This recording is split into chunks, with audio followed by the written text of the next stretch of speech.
I'm not here to dwell on developer drama. I'm here to tell you about the journey that both Dan and I have had over the past quite literally. Dan, you did it longer than I did. I think I'm a little over a year now. Yeah, I'm confident in saying you spent approximately 13 months pretty close on Gentoo. Yeah, probably, yeah. And I had cold feet, so it took me a little longer to get in.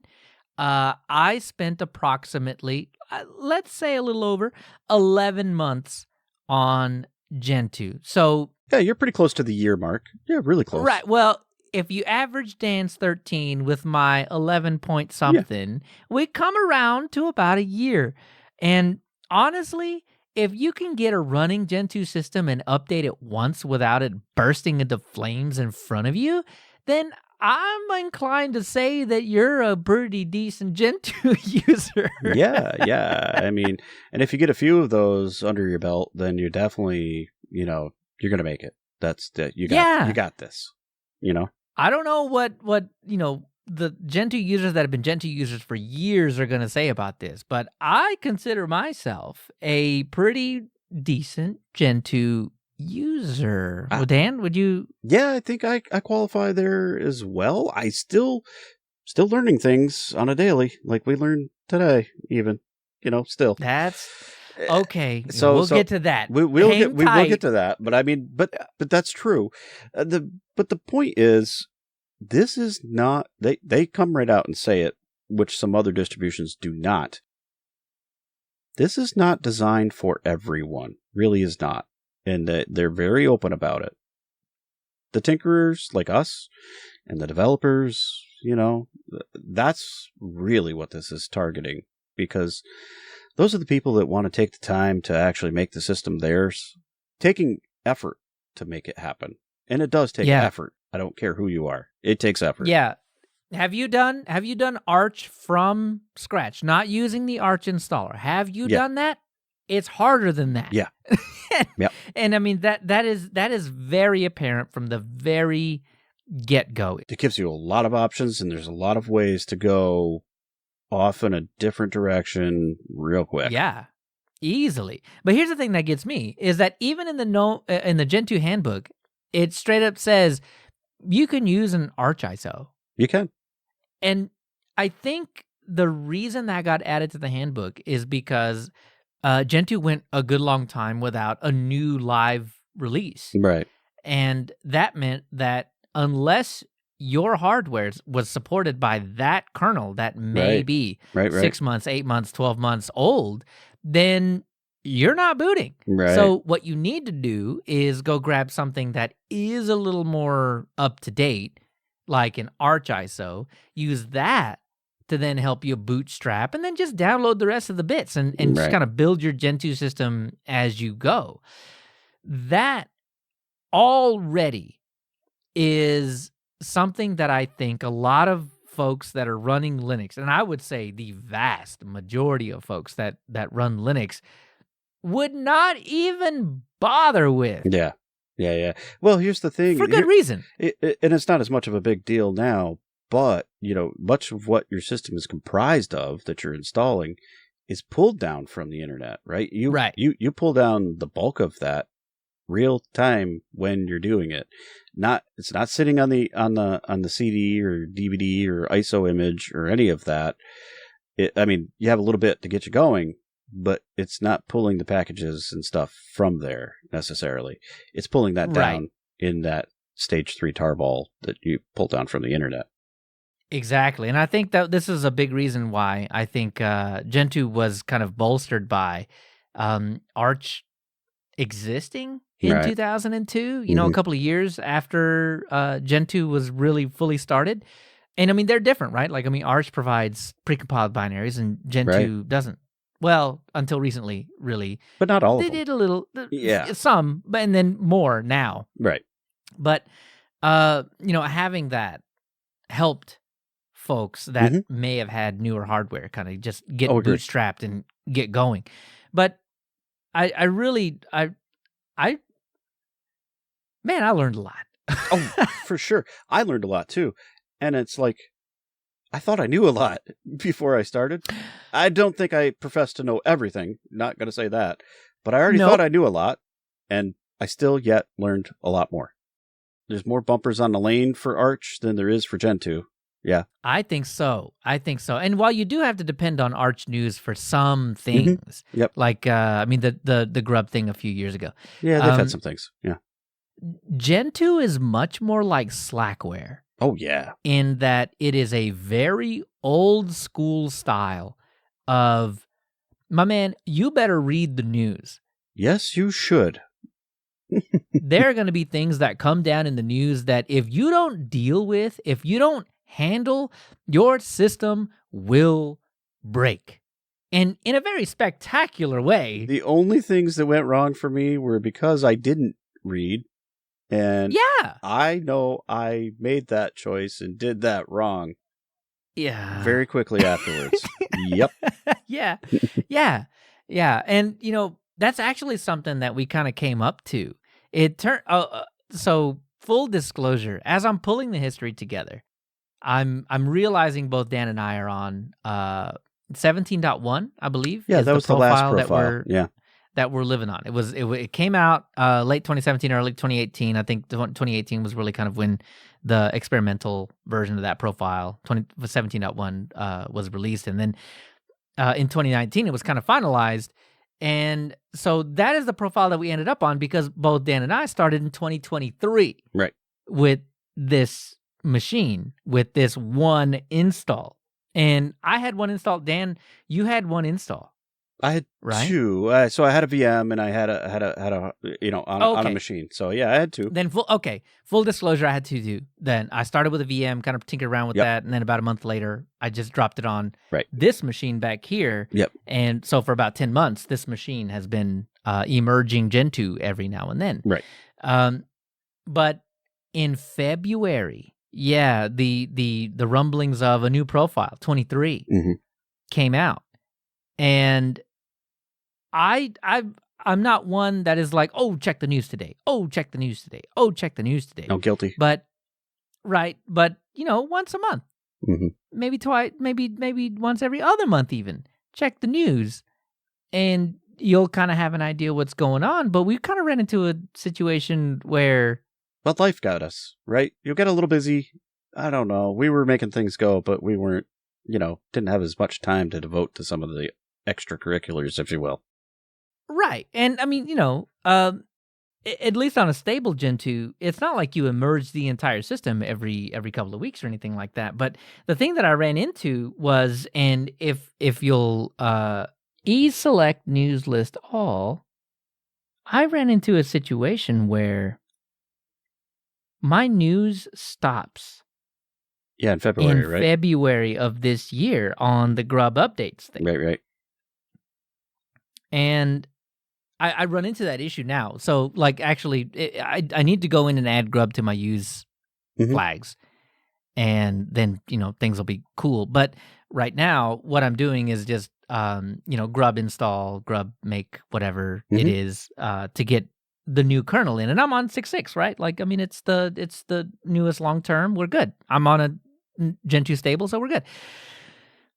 But apparently, there have been a good maybe half dozen news articles that came out after this Grub thing, and a few, anyway. I don't see it. Yeah, I know. And the big thing was the new profile. Yeah, we missed that memo. What? How? I don't know. We did. Select news list all. What did I do wrong? How is the news not coming down to me? What am I missing? I looked.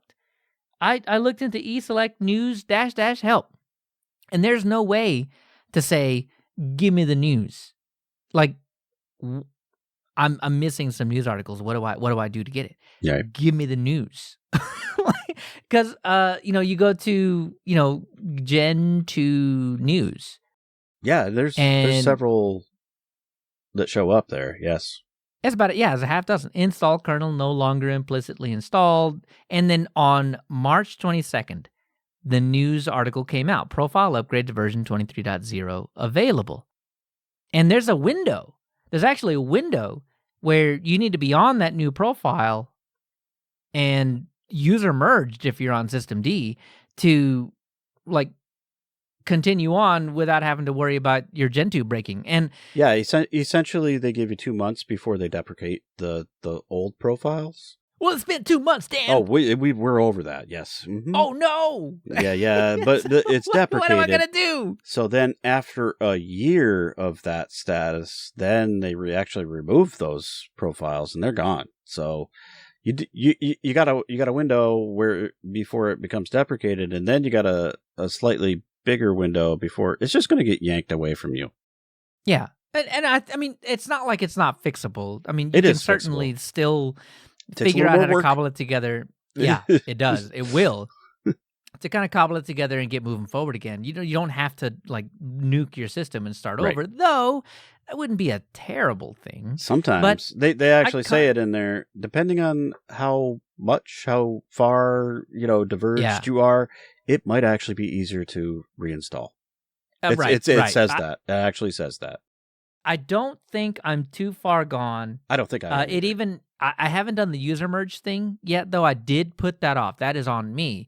But even in the profile upgrade thing in March, it said that do it after you move, and then do a user merge thing. Right. So, right, I'm not that far back. I don't think I'm in an unsalvageable situation. Nope. But why? My question really is, how come I didn't get the profile upgrade to version 23 available news article? Why did it stop in? There's probably some update procedure for that, and we just missed the memo February. on how to do that. I don't know what we did it wrong, but we did. You think so? I'm gonna say I did it wrong because of my noobness. Even so, like it goes back to the first how we started this conversation. Even after a year, though? I still feel like a newbie. Well, I agree with that. I will definitely agree with that. I still don't even know how to use EIX properly. Mm-hmm. So, but that's a third party thing. That's like a feature add, a value add thing, right? Like, but still, there are certainly things about Gentoo I don't get, and I'm not saying that this is Gentoo's fault. No. It very well could be my fault that I didn't get this message, but it feels like the news should come down to you regardless of the state of your system. Yeah, it seems like it's simple stuff that should just, text file in your face.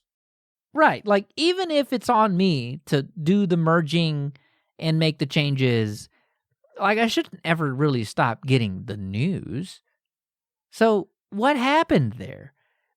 Okay, so that's just going to be a question I keep asking forever until I figure out what the heck actually went wrong. So, if maybe this happened to you, I don't know. But if you know what the heck I might have done to deserve this situation. Or not done, right? Yeah, there's probably something that there's a step I missed. Tell it to bring my nose down. Yeah. So, all right. So, outside of that, I did successfully emerge the rest of my system. I'm on a current, as far as I can tell, kernel. My system is up to date. There's nothing after an emerge. Is it query? What is it? Sync. Emerge sync. There's nothing to do. My system is up to date. So, I think I'm good. Yeah, I think I'm pretty good too. Like, all of the issues I've had, I've kept it running. It's still going. You can see it. You can see it behind me, right? Crashed. It does boot. It boots. It does its thing. It's got a desktop environment. I mean, that's those are substantial things. Like, yeah, I mean, I got the Firefox. I can do web browsing. I've got Discord. I've got all the stuff that I normally would use. So now you're listening all these software. So how did you get Firefox? How are you doing that? So Firefox I actually got from the repository. It's not a Flatpak. It's not the tarball. It's actually from the repository. And so okay. So this is the Gentoo branded. Right. It is Firefox. The binary version. They've had that for a while, so it is the binary version, so I don't have to compile Firefox.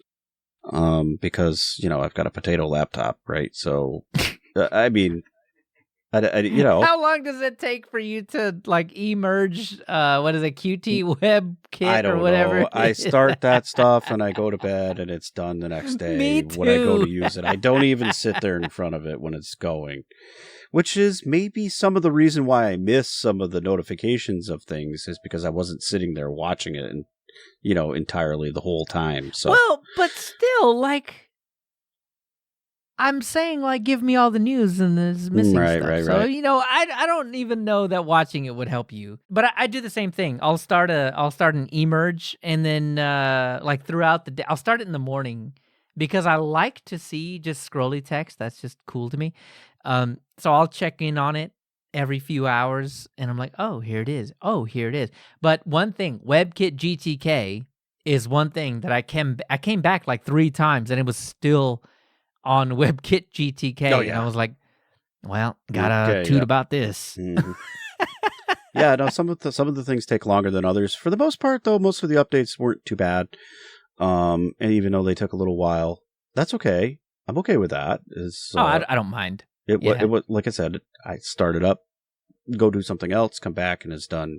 I'm happy. So it didn't really interfere with my process, and it's nice because it doesn't haunt you about updating. So you can kind of do it at your pace. You still want to do it in a timely fashion, but it's like Slackware, and then it's like, man, that's your system. You bet. That's you. Update it. You it's update all, it. It's all yours. It's not on me. We talked. You mentioned Arch, right? And it's a little harder than Arch. In addition to that, so Arch does give you path to make your own system, if you will. Yeah. Essentially. Gentoo does that as well, only it goes further and it lets you build the packages the way you want them built. Yeah. So that's taking it to the next level. And that's kind of cool. I think that has a place for things, people, and the way they want their systems to run. Yeah. Like I mentioned, though, it does take a lot more effort. You cannot be lazy here. And there are a lot of times where I just want to be lazy. Not going to lie. So, yeah. I mean, that'll bite you if you're not careful. That's all I'm going to say about that. It definitely will, man. Like, you have to be okay with system administration. And that's right. That's okay. Some people like to actually do that kind of thing. I think generally that's really not me. But I'm not put off. But yeah, like all the learning that we did to go along with that, I'm super appreciative of that experience. So Gentoo has given me something that you can't take away now. Yeah. And it's nice to know how all that stuff's put together and just that was good. I'm not disappointed at all with the experience that we've had. No, and I think even so far, at least for me, I think I might actually keep a Gentoo around. Yeah, that's got a good possibility. But here's the thing. I don't think I will use Gentoo in the way that I think Gentoo was intended to be used. Right. I mean, they're just like an e-build for Flatpak, though. So, I mean, like, I can't even really say that. But I've been really into the atomics here lately. And, just not even caring about the system at all. And just updating the Flatpaks on top, and the system will get just blah, the whole system onto right. Maybe that's how I'm gonna actually start treating Gentoo, is to get Gentoo to compile me a usable base system. And it has everything, right? It has the codecs underneath, has the graphic stuff underneath, make sure I can do and run everything, but then like plop Flatpak on top and then just not worry about the user side stuff. Sure. So compile my system and then all the user stuff is over here. It's not a bad approach because like you can make the system as lean as you want. So I mean, and by lean I mean as minimal, write down just to the things you want, compiled in the way you want, and so you can you can really trim it up as far as you want to go with it. The fewer things you have, the easier it is to update and keep up to date. So that's not a bad approach, I don't think. I think it's a good way to go. I think the difference between me and somebody that might traditionally run Gentoo is that they may be running Gentoo to be able to rip out all the cruft. Right. And like, oh, I don't need this, I don't need this, I don't need this, I don't need this. So I'm not going to compile it with those flags. I'm not going to do those use flags. I'm not going to have any of this. I'm the opposite, where it's like, all right, you know what? I just need to figure out what use flags I need to be able to get everything that I want. So you know what? Blap. Here's a bunch of use flags. Yeah, but I mean, in a way that makes sense, right? So yeah, we've Right. both got VMs. Probably, I'm not getting rid of my VM. That's just not happening. Yeah. Because why not? It's no big deal. That's not going anywhere. I'm keeping it on the laptop. If I can resurrect it up to 23, I'm going to do it. I'll probably keep it on the laptop too. But and by the way, if you frequent the live streams, or if you even care about like the Gentoo thing, I think this might be what we do. The care and feeding of moving from profile 17.1 to 23 on the next live stream, maybe. Yeah, or one of the next ones anyway. Yeah. We gotta, yeah, right. Like we're gonna do this. I'm gonna make sure this is up to 23, and if we can do it without me starting over, that'd be great. Yeah, great. But you know, I've got to start over. I guess I do want to keep a Gentoo around for this reason, so that I can treat it like an immutable. Sure, that's an interesting experiment. Honestly, I'm gonna keep it as an antimutable. Antimutable. Yeah, it is the exact That's opposite new. of We an just immutable. created that right there on the fly. That's cool. Yeah, antimutable. Okay. No, I mean, I don't know if that's a bad thing. But going back to my VM and then talking about compiling packages the way you want them to be compiled, it makes sense there because, like, I don't need things like Bluetooth, right? There is no Bluetooth. I'm not passing that through to my VM. Right. That's just silly.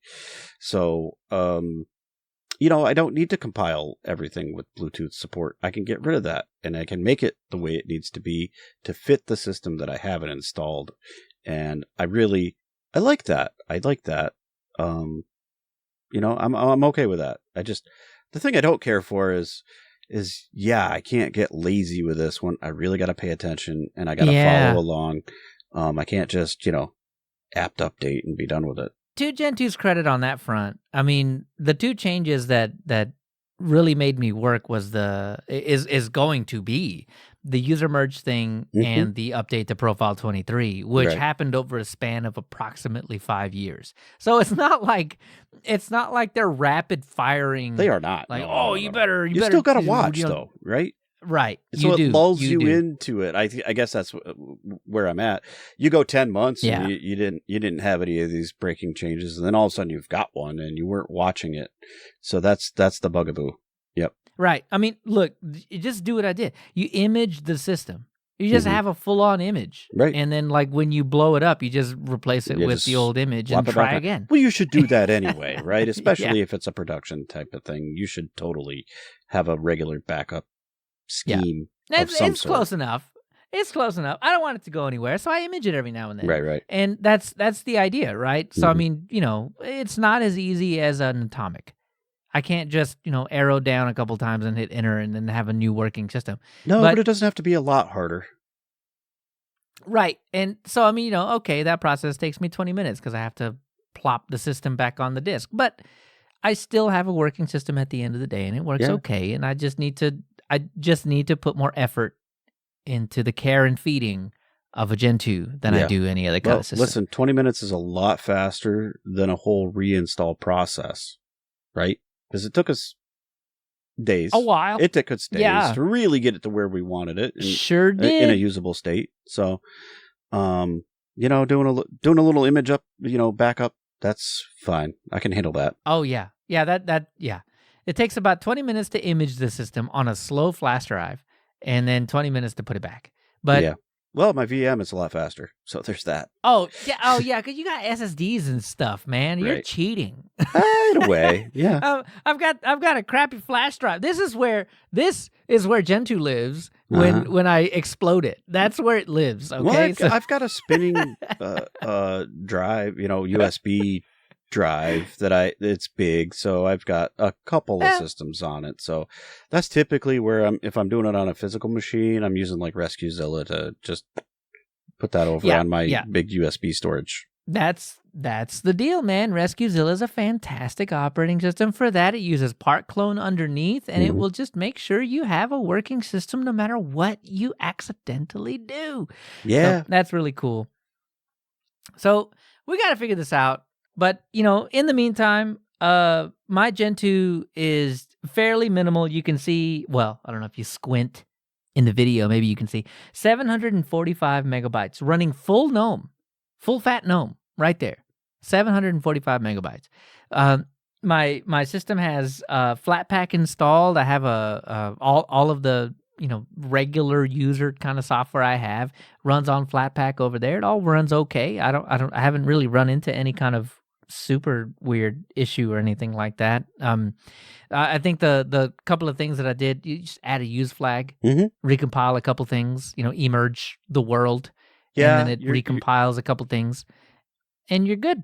Sometimes you got to update some config things. Yeah. With the config update tool. Depending. Those are the ones you got to watch out for. They aren't system breaking, but application breaking potentially. So you got to watch out for those. Those aren't too bad, though. The one thing that I think was really kind of the crux of my Gentoo kind of sadness was that there are things that aren't in the handbook that just seem to be innate knowledge to people that run Gentoo. Probably are. We definitely got some help along the way, right? I'm not going to deny that. Right. And so there were things that people just knew, hey, this is what we've picked up along the way. Not that you're doing it entirely wrong, but there might be an easier way or a shortcut that it doesn't describe all of those things. Right. Right. And I mean, I feel like a lot of these people have kind of run into the bumpers and weird stuff and issues that they've kind of either figured out by themselves or, in the community, you kind of learn these things. So there are places to go do that, and they're very good and usually very helpful. I've watched the IRC channel, not super intensely, but I've seen the interactions over there, and the people are very helpful to get folks back on track. Silly mistakes that we're making, similar to that, right? And they're like, oh, have you done this? Have you tried that? Change this config file. Oh, use that tool for that type of thing. And so you can get some very good support. There's a forum. You can get on there. The wiki and the handbook, both of those are just absolutely fantastic. And I'll say that as things that you might even use them, even if you're not running Gentoo, there's some good tips and guides to help you. How that stuff works. Yep. And so a lot like the Arch Wiki, the stuff that Gentoo publishes is also very, very good. Yep. Yeah. So I think bottom line with Gentoo, I mean, something that we talked about in the history, the entire reason that Gentoo exists is because of the community. The community is what makes Gentoo what it is. And if you want to make a Gentoo, you're going to have to lean on the community to be able to fully understand what a Gentoo does and how to get the most out of a Gentoo. I mean, I just posted hey, I'm doing the final update of my thing, and the amount of people that were just helpful, right? About, oh, did you know there was a binary for that? Or hey, Qt WebKit's actually, or WebKit GTK is actually not that big. They're way bigger. Yeah, there's some that are bigger than that. Yeah, they'll take you even longer. Exactly. Buckle and then, hey, did you know that, what you should do with your threads to make compiling faster is go however many threads you possibly have -2. Did you know that was the right. How you should be doing that? There are a couple of options that you might want to add to your emerge to be able to make that faster. And that's the kind of thing. They didn't poo-poo off the use of binaries. No. So they were saying binaries might be a really good way to go. Right. Especially if you're on that underpowered machine and you don't want to sit there and compile all night long. But I like the warmth. Yeah, but the thing is you don't always realize the performance boost that you once did. And that was a lot of the reason of doing the compilation. We're not using PGCC anymore to get, 10-20% leaps and bounds of performance on a Pentium anymore. You might on some of the newer systems, you might eke out a little bit more performance. But if you got an older one, like those binaries probably just fine as far as performance wise. You're probably going to be okay. Yeah. Especially things like, I know I elected to go with the kernel, precompiled kernel, and obviously I've done Firefox as well. So both of those they're kind of big. They can be a little tedious. So pulling in the binary is a little faster, and you're not gonna notice a difference. So you might as well. Yeah, I think so. The performance edge that Gentoo may have once had has kind of dwindled down. You still get a performance. Obviously, you get a performance increase, but I mean, when we're looking at the graphs today as opposed to, in 2004, it's almost not enough to justify it, right? Yeah, exactly, because you're spending all this time kind of strapping it together and putting all the work in to make it work together, and then reading the news and making sure that your system is fully administrated and dealing with all that kind of thing. I mean, if you like to do that kind of thing, continue doing that kind of thing. There's nothing wrong with that kind of thing. But I think the performance gains that you get out of it aren't really the reason anymore. Probably it's the customization that you get with a Gentoo that you cannot get, even with an Arch. Nope. You can't get the amount of customization you can get. I think there's only one step beyond this, and I don't intend to do that one right away. Yeah, no, I'm not trying to write a package manager. Portage is fine. Yeah, so that would be Linux from scratch. That'd be the next way to take it deeper, and I don't know. Look, if the general consensus with Linux from scratch is that you build a system and then integrate Portage, and at that point you just have Gentoo. Yeah. So why not just run Gentoo? Yeah. Gentoo is the last stop on the train to administration. If you want to see how a system is put together, use all the tools that are built around Gentoo, man. Yeah. And it's a long learning road. Me and Dan spent a year with this distribution, and we still don't got it. Nope. So there's much more to do. And I think if you spend more time than both Dan and I did on it, then sure, you probably have it in a year. But there's a lot to do. I see some value in keeping it around, and I'm always about getting more knowledge, and I think this is an avenue to do that. So I'm really excited about that as well. I'm going to do it. That's not going anywhere. I'm going to keep that on there as long as I possibly can do it. And then if I can't, then I'm just going to start over. Hey, here's an experiment that I wanted to do. We talk about binaries. I actually kind of want to try to do one with as many binaries as I possibly can, just to see how it goes, right? I mean, I'm just kind of curious. Your emerge world is going to be so vast. So you can catch all the links at linuxuserspace.show. And if you want to contact us, even in the off season, you can send us an email, contact@linuxuserspace.show, or you can go to linuxuserspace.show/contact, and that'll also get to us. And That's right. You don't even have to have a return email there. You can just send. It's a little more anonymous if you want to go that route. Send the memes. And that's Linux User Space. Yeah, that's the place. .show. And so, come on by, send us a message, and give us some feedback. Tune us up for the next season or the next time or the next live stream, whatever. Yeah, just send us some messages.